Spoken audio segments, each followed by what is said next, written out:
ಬರ ಇಲ್ಲಿ. ಏನು ಕಂಪ್ಲೇಂಟ್ ಕೊಡ್ಬೇಕಾಗಿತ್ತು. ಅದು ನಿಲ್ ಕೊಡು, ಅಲ್ಲೇ ನಿನಗ್ತಾ ಇದೆ. ಕೂತ್ಕೋ.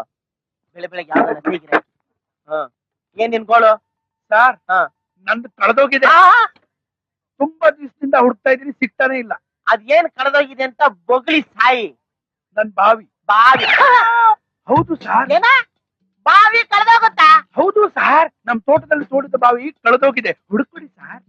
ನಾವೇನ್ ಇಲ್ಲಿ ಕಿತ್ತೋದ್ ನನ್ ಮಕ್ಳು ಮಾಡಕ್ ಏನು ಕೆಲಸ ಇಲ್ಲದೆ ಕೇರ್ಕೊಂಡ್ಬಿಟ್ಟಿದ್ವಿ ಅನ್ಕೊಂಡಿದ್ಯಾ? ಬಾವಿ ಕಳೆದೋಗೋದಕ್ಕೇನೆ ಅಪ್ರೂಫ್. ಇರಿ ಸರ್, ಇಲ್ಲಿ ನೋಡಿ ಸರ್, ಬ್ಯಾಂಕ್ ಅಲ್ಲಿ ಬಾವಿಗೋಸ್ಕರ ಮಾಡಿದ ಸಾಲ, ಅದರ ಡಾಕ್ಯುಮೆಂಟ್. ಅಲ್ಲಿ ಬಾವಿ ಇದೆ ಅಂತ ಇನ್ಸ್ಪೆಕ್ಷನ್ ಮಾಡಿದ್ದು ಡಾಕ್ಯುಮೆಂಟ್. ಈ ಕಿತ್ತೋದ್ ಬಾವಿ ಇವಾಗ ಯಾಕಯ್ಯ?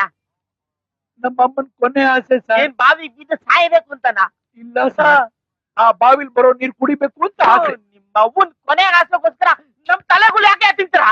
ಸರ್, ನಿಮ್ ಕೈಲಿ ಆಗತ್ತಾ? ಇಲ್ಲ ನನ್ ಕಮಿಷನರ್ ಹತ್ರ ಹೋಗ್ಲಾ? ಯಾವ್ದು ಕಿತ್ತೋದ್ ಮನೆ ಸಾಹಸ? ಹೋಗ ಹೋಗ ಹುಡ್ಕಣ ಹೋಗ. ಯಾವಾಗ?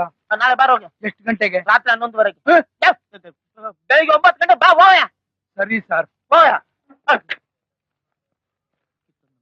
ಸರ್ ಏನಯ್ಯ? ಮರಿಬೇಡಿ, ನನ್ನ ಹೆಸರು ಭಾವಿ ಪರಂದಾಮಯ್ಯ. ಆಯ್ತಣ್ಣ, ಬರ್ಲಾ? ಈಗ ನನಗ್ ಗೊತ್ತಾಯ್ತು ಪೊಲೀಸ್ನವ್ರ ಮುಖ ಯಾಕೆ ಯಾವಾಗ್ಲೂ ಎಣ್ಣೆ ಹೊಡೆದಂಗ್ ಇರುತ್ತೆ ಅಂತ. ಇಂತ ಕಿತ್ತೋದ್ ನನ್ ಮಕ್ಳು ಒಬ್ಬ ಬಂದ್ರೆ ಸಾಕಲ್ಲ, ಎಣ್ಣೆ ಹೊಡೆದಂಗಿಲ್ದೆ ಇನ್ನೇನು